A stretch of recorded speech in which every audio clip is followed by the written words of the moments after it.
Hello, my name is Shawna, and today is a special episode. I will be joined here today with my co-host Ava, and we will be discussing Kelly Price. So stick around because you don't want to miss this. They're rolling their eyes and stomping their feet, and this black girl you just can't beat. We used to do that in school.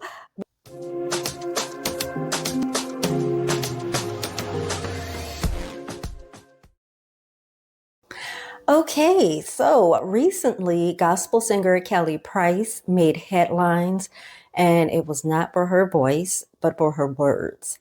After receiving criticism for an outfit she wore, Kelly said that Black women are the nastiest and most disrespectful people on the planet. I mean, correction, some of the most nastiest. That statement sparked outrage. There were a number of Black women who agreed with her. So, and let me just say this because I'm a big advocate of presenting yourself in a classy way. Okay. However, I think there's a right and a wrong way of doing it, and criticism has to come from a place of love. So, Ava, I know you feel strongly about topics like this with Kelly Price. So, what do you think about this?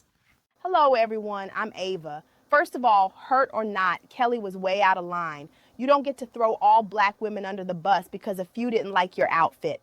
And you know something?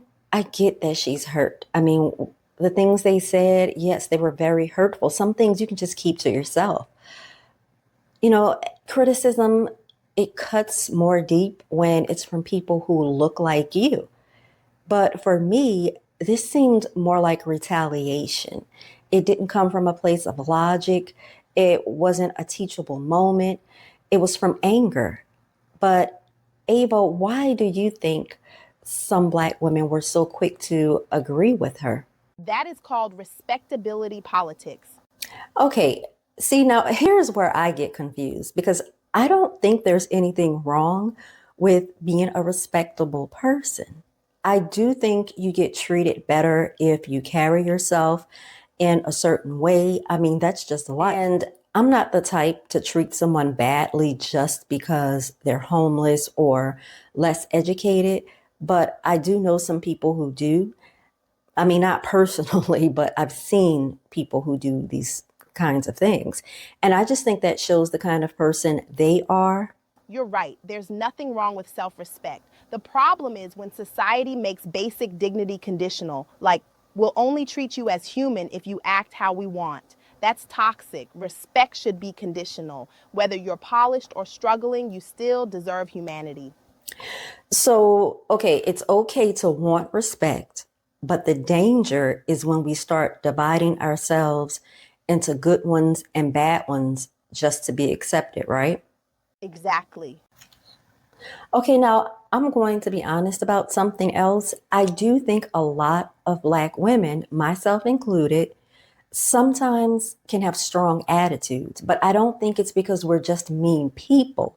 I think it's because many of us never learned how to effectively communicate, you know, or to be assertive. We were taught to either stay silent or to explode. And that's not our fault completely. Some of us just don't have the tools. Yes, assertiveness isn't often modeled for us.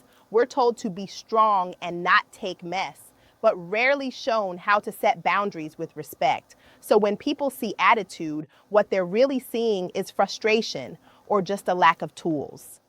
But you know what the ironic thing is? Some of the women agreeing with Kelly aren't exactly known for their kindness. Yeah, I mean, I just noticed that a lot of these YouTubers, they don't walk the walk. It's just nothing but talk because they have attitudes. They're rolling their eyes and stomping their feet, and this black girl you just can't beat. We used to do that in school, but it's like, yeah, I just it's like projection. You know what I mean? Even Kelly herself on R&B Divas, she came across as combative and prideful. She had an attitude. Now she's a gospel singer representing faith, but is this the picture of grace and humility and love and respect? Yeah, it's giving spiritual mean girl. Right. accountability matters. We should check each other, but there's a difference between critique and condemnation. Right. One builds us up, the other tears us down. And we don't need to degrade ourselves to be seen as worthy. We don't have to play the good one to deserve respect. You're absolutely right. Well, this was fun. Thank you, everyone, for watching. Well, I'm glad Ava and I finally agreed on something. She doesn't always agree with me. She doesn't agree with me on dressing classy. But if this conversation resonated with you, please hit the like, subscribe, and share this with a sister who needs to hear it. And if you're interested, I do have a video called How to Be Elegant in a Kardashian World. Thanks so much. Bye-bye.